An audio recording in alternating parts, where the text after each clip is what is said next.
When I moved here and I met the community at the Garfield, it just became a whole new world for me.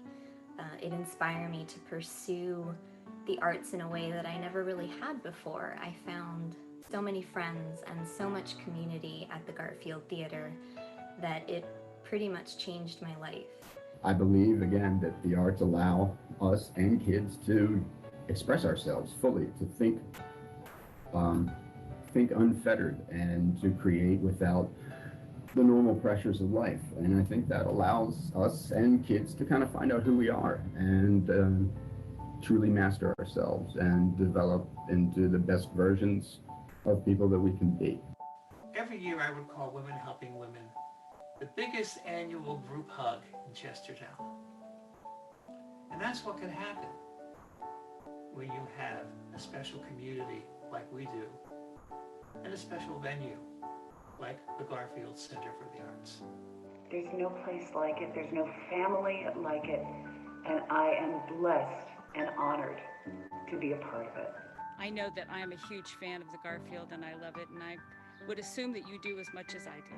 I hope that we will all do our part in whatever way you can right now to support the theater, because eventually things will return to normal, and we want great local institutions like our community theaters to be there for us so that they can continue to help show us the best parts of ourselves and of our community.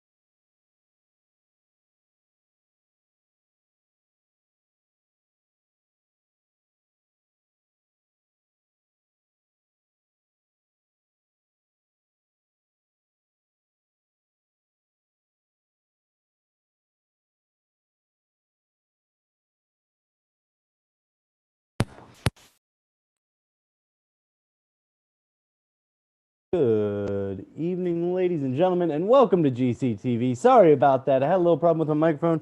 Oh, and there I am. All right. How's it going? Good evening, ladies and gentlemen. Welcome to GCTV. As always, I'm your host, Nic Carter, and I'm having technical difficulties because why wouldn't I? But tonight, before we get started, I would like to remind you to please consider donating to the Garfield Center for the Arts by visiting garfieldcenter.org/donate/. I don't know if the second slash is necessary, but it's there, so I say it. All right, that's better. So tonight we have a very special program. We have Dear Jen, which is everyone's favorite Jen Friedman, filmed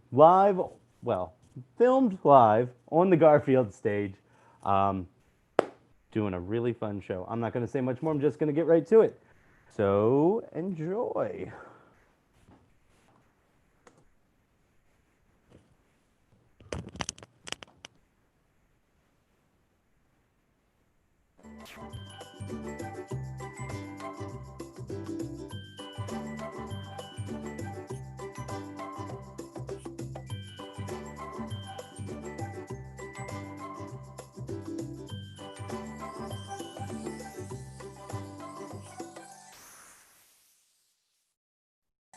Hi, and welcome back to Dear Jen.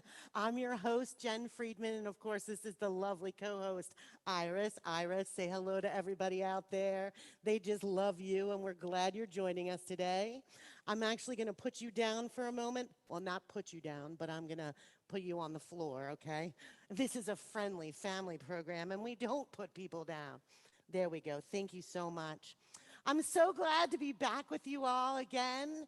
Now, for those of you who are just joining us for our first show this evening, let me tell you a little bit about Dear Jen. What Dear Jen is you send me your questions, I read them, I answer them, and you listen and hopefully follow along. Does that sound good? Sounds great to me. Let's get started. We'll jump right in with our first question of the day. Dear Jen, my name is Claude and I love chicken a lot. My wife Claudette hates chicken. My kids Claudine and Claudicus both love chicken. Claudine and Claudicus and I would very much like to have some chicken for dinner. Claudette refuses to participate in any way with anything even slightly chicken related. What should I do? Claude. Wow, that's a family that loves the letter C, except for Claudette, who doesn't like that chicken, which is odd because chicken does start with the letter C. So anyway, back to your question, Claude. I'm really sorry that the family's been held back on their chicken eating. As we know, chicken is finger licking good. It's definitely one of my favorites. And I can tell you a little story that you may want to tell Claudette. My mom was a huge fan of fads growing up, F-A-D-S, fads. And she was especially into food fads. Yes, Iris remembers the food fads. So, for example, when they told us that eggs were bad, we stopped eating eggs, and my mom would use those egg beaters. Disgusting. They were gross, weren't they, Iris? Foul. And then we had, then they told us that meat was bad, so we only ate fish and potatoes and rice. But you know what else? And it was always a main staple in our diet was chicken. Ladies and gentlemen, chicken is very important. Claudette, you need to feed your family chicken. But Claude, I have a secret for you, or not a secret, but an idea on how to fix your problem. Look, even Iris agrees. Go out to dinner. Take the kids. Leave Claudette at home. She'd probably like the break. It is COVID time. You don't have to go into a restaurant. You can socially distance. Get carryout. Sit in the car. The Freeze has great chicken. And that's Jen's answer for you. You know Jen, half of what she says might be true, but you asked, so I gave you my answer. Let's move on to the next question, shall we? Dear Jen, I'm a 48-year-old accounting clerk living with mom. She has 12 cats, but we can only find 11 of them. Cuddles is 15 years old and has what we're calling kitty dementia. She went out mousing and forgot how to get back home. We tape cat treats and toys to mom's house dress so the other cats will swarm, but mama only thinks about Cuddles. What do you recommend? Upping mom's medication or getting a dog? Sincerely, Harold Philinus. Well, Harold, that's quite a problem. I'm sorry that Cuddles is missing. As you know, Iris and I can't pick her up. Hold on a second. Iris and I are big dog fans, aren't we, Iris? Yes, we are. But we know what else we are, is cat fans. We happen to have two at home, don't we, Iris? Yes, we do. We have both Jojo and Gigi. So let's give them a little shout out. Jojo, Gigi, we see you. No, we don't. I'm just kidding. Yes. So anyway, we have cats at home. Keep the house safe. We'll see you soon. But back to you, Harold. Again, I'm so sorry about Cuddles. But you know what? What do you think we should do, Iris?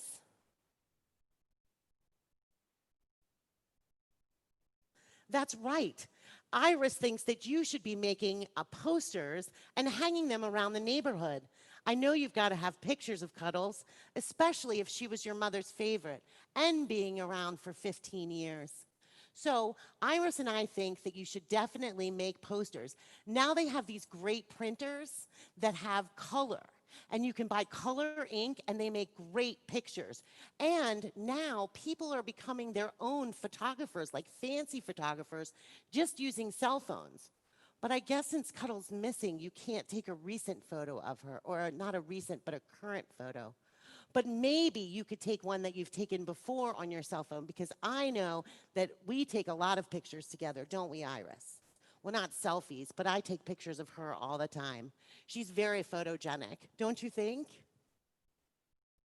Well, I hope that answers your question, Harold. And just like I've said before, thanks for asking, Jen Friedman. Sometimes some of the stuff she says is true. You ask the question, I give you the answer, you take it or you don't. Now, let's move on to our next question, which happens to be from a caller. Hi, Jen. This is Jim Jimson. And, well, I got this problem. See, my dogs got run off by an infestation of rats. And doggone if I just don't know what to do about it. Could you give me some help? Well, Jim, it seems like you have more than one problem. You've got an infestation of rats and your dogs have run off. Isn't that awful, Iris? She's just torn up about it. And so am I. Not quite sure what kind of dogs you had, though, Jim, that they would be run off by an infestation of rats, unless those rats were ginormous. I almost wish you'd call back so we could talk about the size of the rodents. That might help me form my answer better. But let's go on the fact that maybe they're steroidal. Perhaps you live near 3 Mile Island. I wasn't quite sure where the location of the call came from. That's something maybe we need to add to our program. In the future, of course. But let's say they're steroidal rats. I would think that your best bet, what, you have something to add? Oh no, she just wanted to add about the steroidal rats. They're terrifying, she says. She says she'd run off too. Oh, you're just wild, aren't you? She is out of control. Anyway, back to the steroidal rats. I think what you may want to do is invest in some tigers. Have you watched The Tiger King? I saw that in the beginning of the pandemic, and I know that most people did watch it. But I find that having tigers kind of keeps everybody else away, socially too. So I hope that answers your question, Jem. And just remember, I'm Jen Friedman. Half of what I say might be true. You ask the questions, I give you my advice, you take it or you don't. Let's move on to the next question, shall we? Dear Jen, the other day I heard a joke that for the life of me, I just do not get. Can you help me? The joke goes like this. 2 snowmen are standing there, and the one snowman says to the other, "Do you smell carrots?" I mean, first, snowmen cannot talk, and I know they don't possess any senses at all. They're simply balls of snow arranged to mimic a gross approximation of a person. I mean, how is that funny? Signed, Befuddled in Piscataway. Well, finally, I get a location from a caller. Well, not a caller, but somebody who sent in a question. I'm sorry, Befuddled, that you don't get the joke. And I don't mean to be rude, but it was pretty straightforward there, buddy. Like, when you make a snowman, how do you make it? Well, should I tell him, Iris? All right, I will. So what we do when we make snowmen is we make a big ball of snow. You kind of roll it over and over and over and over again in the snow, and it's pretty big. Then you make another one, and you roll it, and you roll it, and you roll it, and you roll it, and that one gets big, but not as big as the first one. And then you get a third ball of snow, and you roll it, and you roll it, and you roll it, but it's not even as big as the last one you did. So now you've got 3 big balls of snow, but one is smaller than the next. And you put it large, lesser large is the way that it goes. Then the lesser large, or some people like to call it the smallest, right? Yes. The smallest ball of snow, you add 2 pieces of coal or charcoal that one might find in Daddy's grill, because I'm sure he hasn't cleaned it out since last spring. So you put 2 pieces of coal as the eyes, and then what do you use for the nose, Befuddled? What do you think? You want to tell him, Iris? Okay, I will. You use a carrot. So you've got a carrot as a nose. So the fact that the one snowman said to the other snowman, "Do you smell carrots?" Get it now, befuddled? Iris can't stop laughing. She's almost rolling on the floor. Well, I hope that helped you, befuddled. So, like I've said before, I'm Jen Friedman, and some of what I say is true. You ask the question, I give you my answer. You either follow it or you don't. Let's move on to the next question, shall we? Dear Jen, I want to send you a carp. Actually, a lot of carp. You see, I have too many carp. You deserve a carp, a lot of carp. Treat yourself. Will you please accept a large shipment of carp? I await your prompt reply, and I hope endlessly that you will accept these carp. I have too many. Thank you kindly, Mr. Jenkins. Wow, Mr. Jenkins, that's awfully generous of you. You're super kind and very pleasant, and thank you for your kindness in your question, as well as in your offer. I have to admit, though, Iris here has a food allergy and is unable to eat proteins without them being hydraulically beaten down. And as I am unable to do that myself, I have to buy her food from the vet, which happens to cost a lot of money. So I'm not sure how much carp cost. I have a feeling they're awfully inexpensive. Not saying I'm not grateful for the gift, but what you may want to do instead, if you're buying the carp, or perhaps you could sell the carp and then send me the money so that I could then pay for the food that I have to pay for Iris. Because if she eats food that is not hydraulically beaten down, she gets this horrible rash that's like poison ivy, and it itches her like something crazy. And I mean, she's such a vivacious dog that we hate to see her uncomfortable and just still and lifeless. So I appreciate once again the thoughtful gift of the carp. You know, wait a minute, I do have 2 cats, and they don't have a special diet. So maybe I will accept that carp, Mr. Jenkins. Wait a minute, was it Mr. Jenkins? Do you remember? It was Mr. Jenkins. I don't mean, I apologize profusely, because you were so kind, and the offer of the carp. So I've changed my mind, Mr. Jenkins. You can find me on Facebook, and if you DM me, I will send you my address. But just for you, Mr. Jenkins, because you're sending the carp, and I appreciate it. So I hope that answered your question, Mr. Jenkins. And like I've said before, my name's Jen Friedman, and some of what I say happens to be true. You ask the question, I answer it. You either listen to me or you don't. Now for our next question, we have another call-in. Hi, Jen. I have a question for you. Could I get your recipe for them foozle boos? Thank you. Thanks for calling in, Melody. It sure looks like all of my callers seem to come from the South, but I'm glad that I'm being able to reach you all down there. And it seems like everyone down South is just dying to know what Jen Friedman has to say.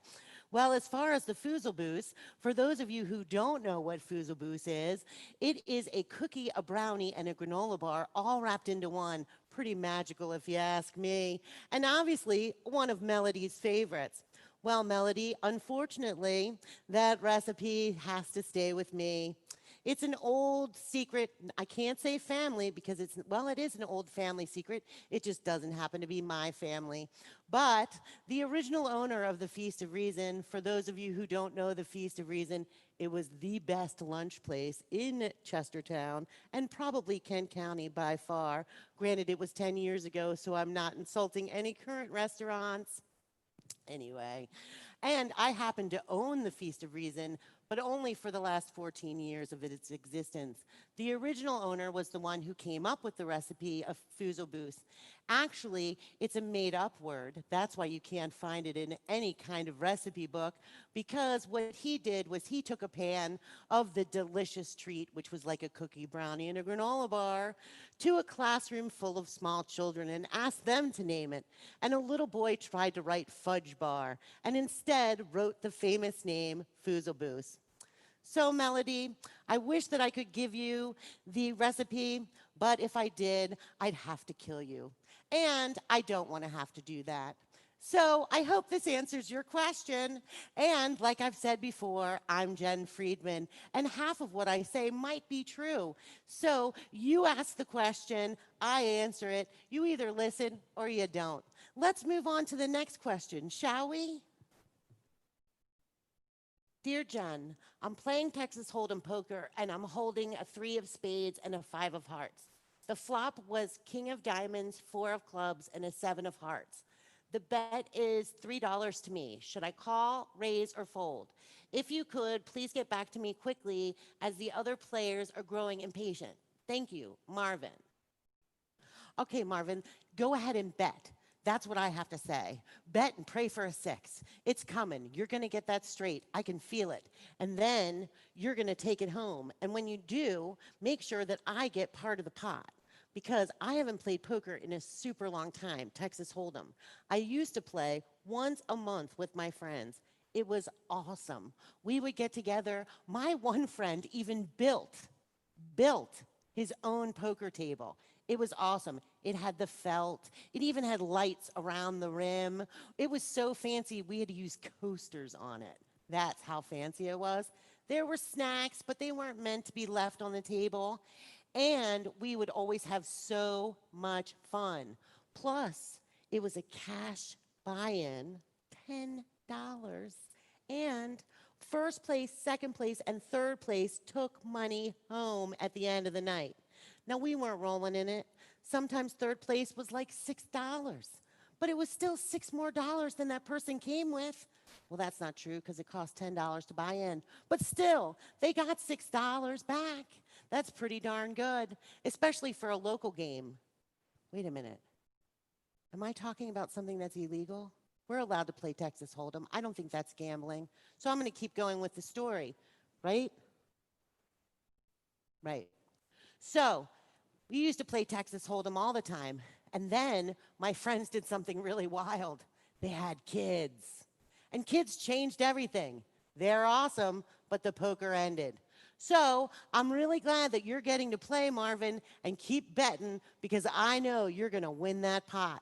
So I hope that answered your question, Marvin. And like I've said before, I'm Jen Friedman. Half of what I say might be true. You ask the question, I tell you what I think, and you either follow it or you don't. Now let's move on to that next question, shall we?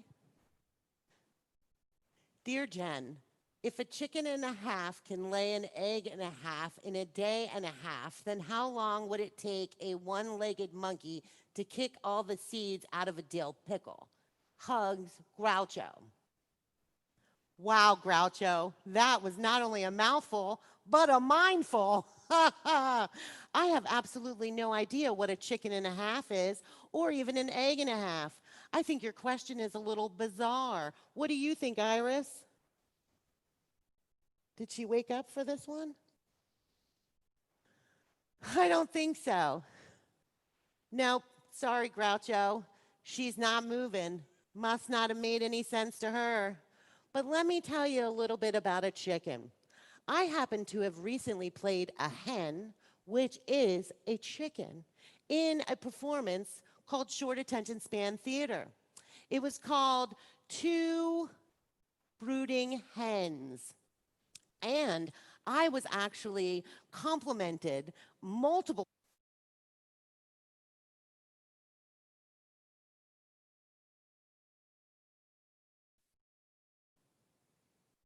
I know Iris does. So here we go, folks. Here's a little bit of a chicken by Jen Friedman.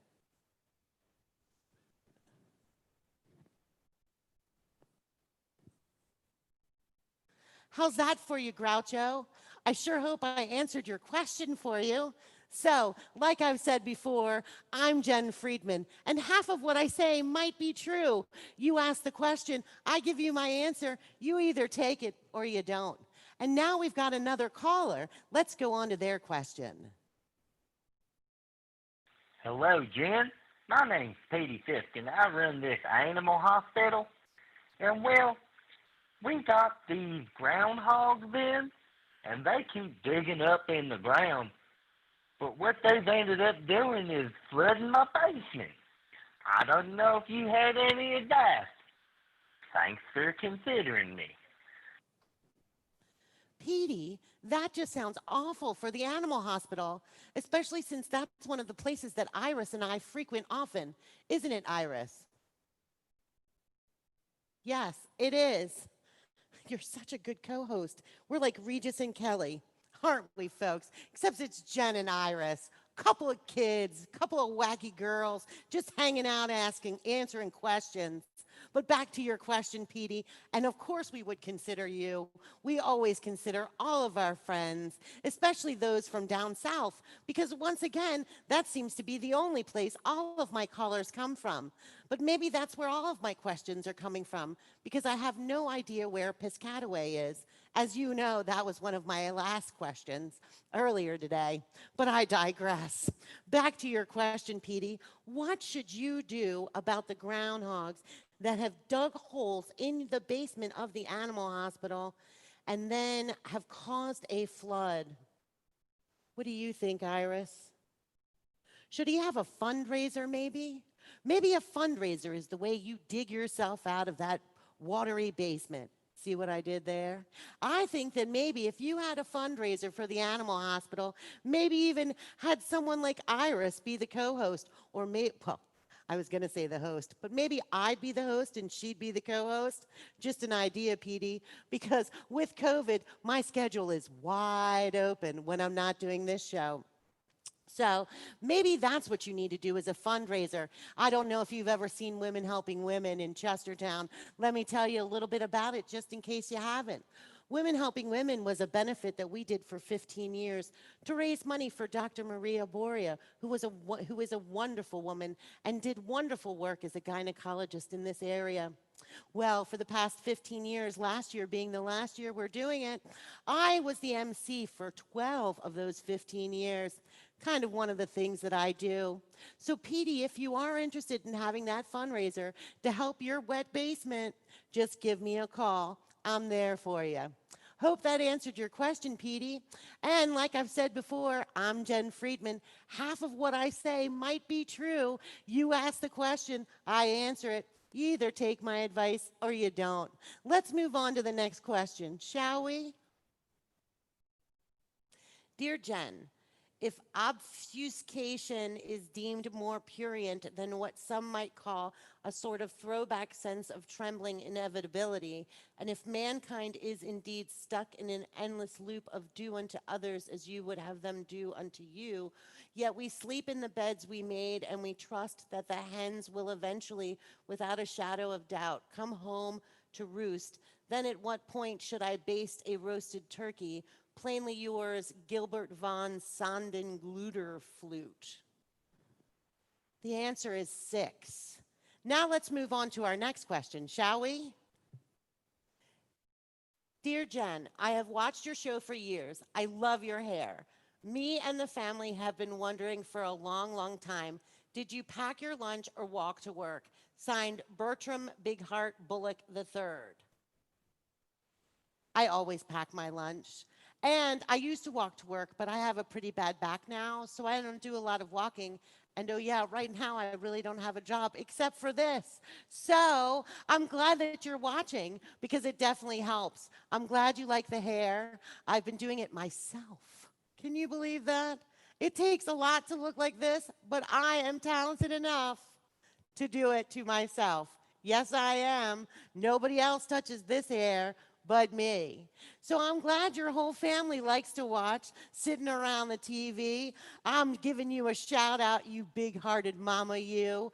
So, like I've said in the past, I'm Jen Friedman. Half of what I say might be true, but you write the questions, I answer them. You either take the advice or you don't. Right, Iris? Right. Let's move on to the next question, shall we? And it happens to be a call-in. Hi, Jen. This is Ellie Mae Bo Peepsy. I was just wondering, what do you think my husband and I should have for dinner? Well, you see, we got all dressed up and we're just at an odds about where to go. As you well know, money is not an issue. So if you could just let us know what we should do, that would be great. Thanks, Jan. Ellie Mae, thanks for calling in from down south yet again. I love my southern fans. Yes, I do. And since I'm not quite sure exactly what area you're from, I'm just going to tell you what I would do if I got all gussied up and wanted to go out to dinner and money was no object. Well, living here in Kane County, we have lots of options. You could go for seafood, where I would suggest Rock Hall. Rock Hall has some great locations for seafood. There's Waterman's. See, I'm plugging these places. They should buy ads. There's also Harbor Shack. That's a great location. And then, if you really want to get gussied up and do a night in Chestertown, may I suggest Luis's Cafe. They've got a fine selection of meals and also have a wood-fired pizza. Sounds fantastic and fancy, probably even a little pricey. Then, if you want to shoot for downtown, oh wait, there's even another place uptown which I happen to love, Chinese. Don't necessarily have to get gussied up for it, but in a dress, it sure does taste good. Then, if you're going to come downtown for a meal, may I suggest maybe the kitchen or Bad Alfred's. They too have a wood-fired pizza, which I hear is fascinating and delicious. There's also the new restaurant, The Retriever, which happens to show fantastic food on Facebook. I haven't actually eaten there, but I know or gotten food from there because with COVID, it is difficult. Oh, I do know that there are places that do have outside dining. I personally have been dining at home because of COVID. My suggestion would be get all gussied up, make yourself a nice meal at home, maybe some chicken. Just don't invite Claudette because I hear she won't eat it. So I hope that answers your question, Ellie Mae.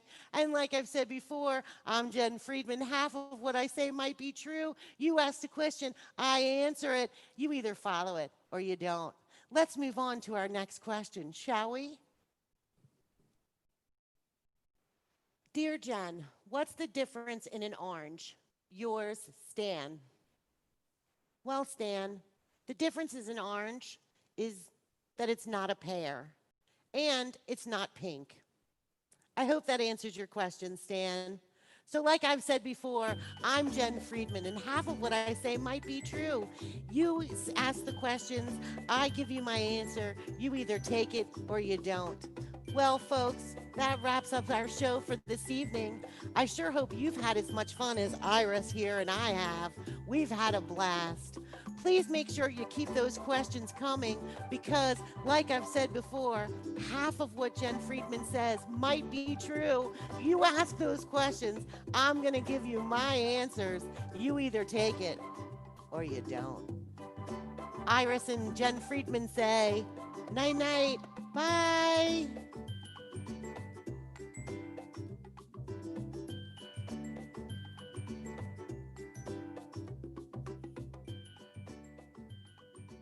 My name is Claude, Claudette, Claudine, and Claudicus, Claudine and Claudicus, Claudette, just kidding. I'm totally kidding. You do like Cloud? I know it's Claude, but I wanted to say it with Cloud. Is Claudicus? Claudicus. I gotcha. Claudicus. Claudicus. Claude.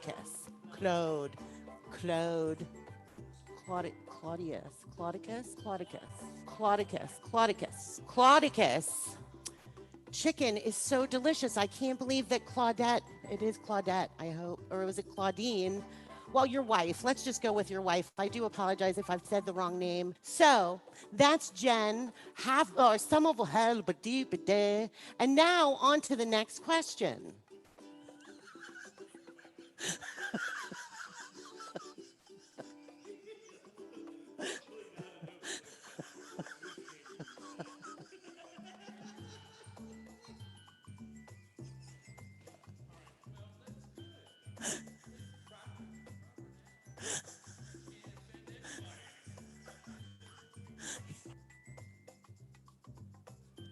Exactly. I was going to say moist, but I can't. I'm sorry. We got to cut it. Okay. How funny would it be if I was like,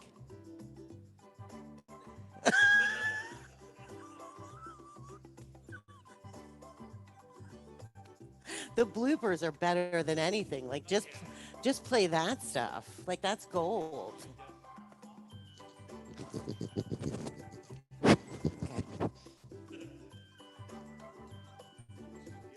Yeah, okay. Let's put you down here, shall we? Is that Piscataway? Okay, Piscataway. Signed, befuddled in Piscastaway. Ah, Piscastaway. Piscastaway. Piscastaway. Piscastaway. Bump. Signed, befuddled in Piscastaway. Piscastaway. Finally, I get a location on the show, and it's the hardest place to say. But anyway, befuddled in Piscastaway. I have to say, Piscastaway. Piscataway. Cat away. That's what it says, and I still can't read it. Whenever you're ready. Bump.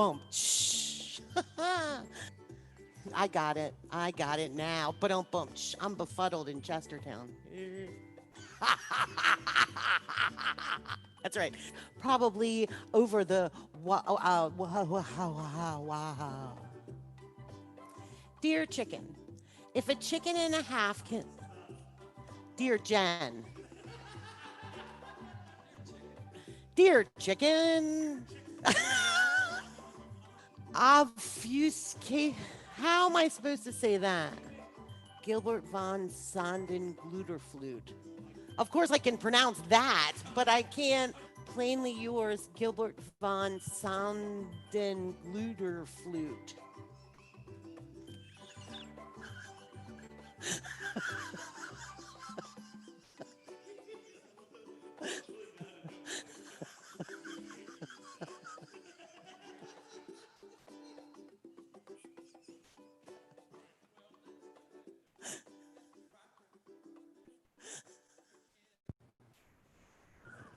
All right, folks, that's it for this week's episode of GCTV. I hope you guys enjoyed Dear Jen as much as me and Shannon did. We've been laughing the whole time. So, like it said in the credits, if you are interested in sending a question into Jen, or if you have an idea for a future presentation of GCTV that you would like to produce, or if you would like to send in a submission for GCTV Public Access, you can send all of those things to the same email address, which is gctvpa@garfieldcenter.org. Woo! Well, that's it for this week. Stay tuned to the Garfield Center Facebook page for what's coming next week. And before I get out of here, I would like to remind you to please consider donating to the Garfield Center for the Arts by visiting garfieldcenter.org/donate/ I don't know if the second slash is necessary, but it's there, so I say it. All right, that's it. See you all next time. Bye.